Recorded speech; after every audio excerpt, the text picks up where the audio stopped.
في أكلة بمزاج مع توتة.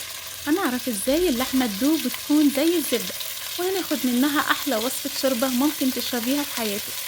وكمان بيتسلق ازاي اللحمة بطريقة عادية، بس النهاردة هوريكم تكات بسيطة جدا بتفرق في الطعم والريحة وبتقلب ريحة البيت كله. هقولكوا ازاي تسرعوا سواها وتطلعوا شوربة دسمة ورايقة. يلا تابعوا الفيديو علشان خاطر نشوف البداية بتكون ازاي. بس اللي لسه ما اشتركش في القناة ياريت نشترك في القناة.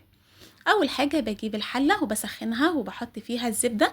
بس عايزه اقول لكم على حاجه، لما نيجي نحط السمنه او الزيت في الحله او الطاسه او في اي حاجه، ما تبقاش الحله سخنه جدا، علشان خاطر دي ممكن تحرق على طول السمنه او الزيت.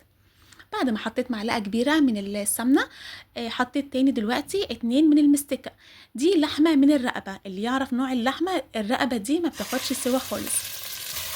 تمام. وبعد كده بحط اللحمه كلها. طبعا ما نحطش على بعض عشان احنا عايزين ندي لون للحمه. بس برضو اهم حاجه علشان تطلع الشوربه صافيه خالص، ما تبقاش غامقه.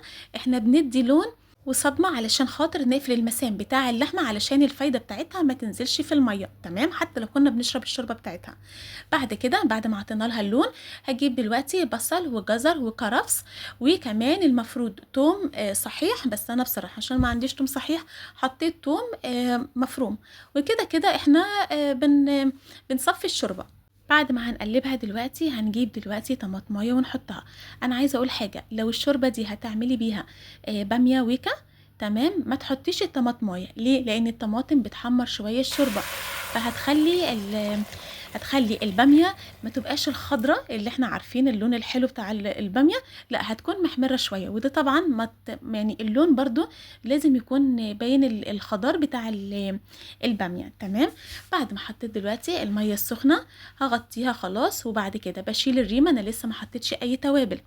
بشيل الرمه الاول عشان لما نحط التوابل الصحيحه ما تتشالش معانا واحنا بنشيل الرمه بتاعه الشوربه. اول ما لقيتها خلاص بقت نظيفه خالص، بجيب دلوقتي الحبهان فتحته بايديا كده. تمام.